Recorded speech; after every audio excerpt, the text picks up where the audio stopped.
आज का व्याख्यान बीए प्रथम वर्ष के छात्र छात्राओं के लिए भक्तिकाल प्रेमाश्रय शाखा के सुप्रसिद्ध कवि मलिक मोहम्मद जायसी से संबंधित है। जायसी सूफी काव्यधारा के प्रमुख कवियों में अपना स्थान रखते हैं। इनका जन्म रायबरेली उत्तर प्रदेश के पास जायस नगर में हुआ था। जायस नामक स्थान है जो उत्तर प्रदेश में रायबरेली जिले में स्थित है, वहाँ हुआ। और बाल्यकाल से ही इनके अंदर कवि प्रतिभा सजग रही है और स्वभावतः प्रेम के प्रति अधिक आकर्षित रहे हैं। इनके अंदर योग क्रिया की भी कला थी और एक सूफी संत होने के कारण योगिक क्रियाओं के द्वारा ये अपने शरीर की आत्मा को, ये किंवदंती है, इसके लिए कोई प्रामाणिक साक्ष्य नहीं प्राप्त है, तो ये अपनी आत्मा को अन्य के शरीर में, जीवों के शरीर में प्रवेश करा करके जंगलों में विचरण करते रहते थे, प्रकृति के बीच उन्मुक्त भाव से घूमा करते थे। और ऐसा माना जाता है कि इनकी मृत्यु भी इसी परिवेश में हुई थी कि अपनी आत्मा को शेर की सिंह के शरीर में प्रवेश करा करके विचरण कर रहे थे। एक किंवदंती है, इसके लिए साक्ष्य नहीं है। और राजा रायबरेली के द्वारा तीर संधान किया जाता है जिसके द्वारा इनकी मृत्यु होती है। फिलहाल ये सूफी काव्यधारा के कवियों में अपना प्रमुख स्थान रखने वाले लोकप्रिय सूफी संत कवि रहे हैं। यद्यपि ये भी निर्गुणवाद के समर्थक हैं, लेकिन इन्होंने ईश्वर प्राप्ति का मार्ग ज्ञान को न बता करके प्रेम को बताया कि जिस प्रकार एक सच्चा प्रेमी अपनी प्रेमिका को प्राप्त करने के लिए नाना प्रकार के कष्ट, दुख आदि को झेलते हुए अंततः अपने लक्ष्य तक उसे प्राप्त करने की स्थिति तक पहुंचता है, ठीक उसी प्रकार एक साधक ईश्वर के प्रति, अपने आराध्य के प्रति सच्चा प्रेम भाव मन में लेकर के आगे बढ़ता है और वह अंततः उस प्रेम के बल पर अपने अभीष्ट को, ईश्वर को प्राप्त कर लेता है। उदाहरण के लिए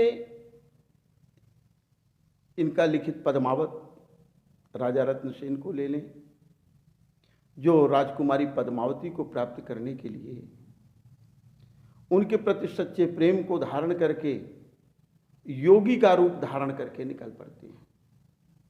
तजा राज राजा बाजोगी औकंगरी कर गहे वियोगी, वियोग की अवस्था को प्राप्त हो जाती हैं, अपने राज्य का परित्याग कर देते हैं, योगी का रूप धारण कर लेते हैं। वैसे ये जो रूपक है, इस रूपकों के माध्यम से जायसी ने जीवात्मा और परमात्मा के मिलन की बात की, साधक का साध्य तक पहुंचने का मार्ग दिखाया और उस प्रेम साधना के बल पर ईश्वर प्राप्ति तक पहुंचने के लिए इन्होंने अपने विभिन्न ग्रंथों की रचना की। इनके द्वारा वैसे लिखे हुए प्रामाणिक रूप से अभी तक 4 ग्रंथ प्राप्त हैं। पद्मावत, अखरावट, आखिरी कलाम, ये 3 ग्रंथ प्रामाणिक रूप से प्राप्त हैं। कन्हावत है जो जायसीकृत माना जाता है, लेकिन अभी तक पूर्णतः प्रामाणिक न होने के कारण किए जायसी कृति ही है, उसे संशय की दृष्टि से देखा जाता है। वैसे इनके द्वारा लिखित 4 प्रमुख ग्रंथ हैं, लेकिन चारों में सर्वश्रेष्ठ ग्रंथों में पद्मावत, अखरावट, आखिरी कलाम और एक महरी बाईसी भी इनके द्वारा लिखा गया ग्रंथ माना जाता है, लेकिन उसकी प्रामाणिकता संदिग्ध होने के कारण उसे पूर्णतः इनके द्वारा लिखित ग्रंथों में नहीं जोड़ा जाता। पद्मावत के आधार पर जायसी ने जो प्रेम का मार्ग दिखाया, ईश्वर प्राप्ति का मार्ग बताया, वह भारतीय प्रेम परंपरा से भिन्न सूफी प्रेम परंपरा से जुड़ा हुआ मार्ग है, जो लक्ष्य तक, ईश्वर तक पहुंचने का विकल्प मार्ग बताता है।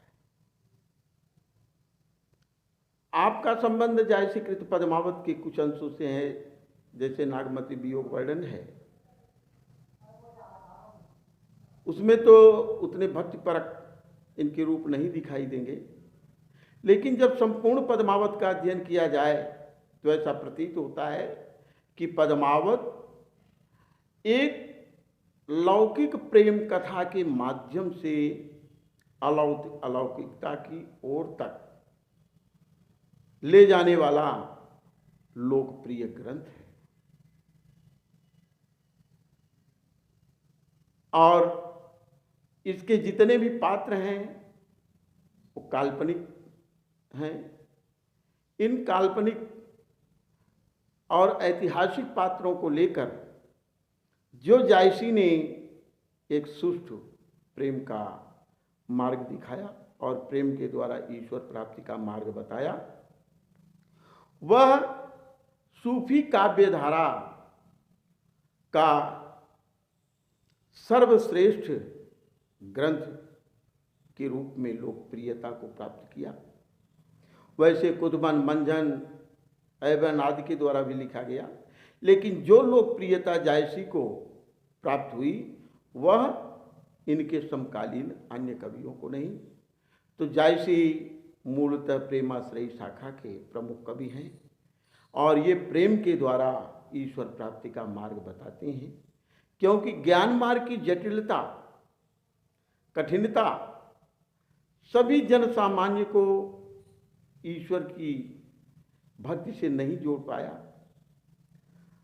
इसलिए इन्होंने एक ऐसा मार्ग दिखाया जिस पे चलकर साधक अपने साध्य तक, अपने लक्ष्य तक, ईश्वर प्राप्ति तक पहुंच सकता है, जिसका विस्तार से वर्णन जायसी के काव्यगत विशेषताओं के अंतर्गत उल्लिखित करेंगे। धन्यवाद।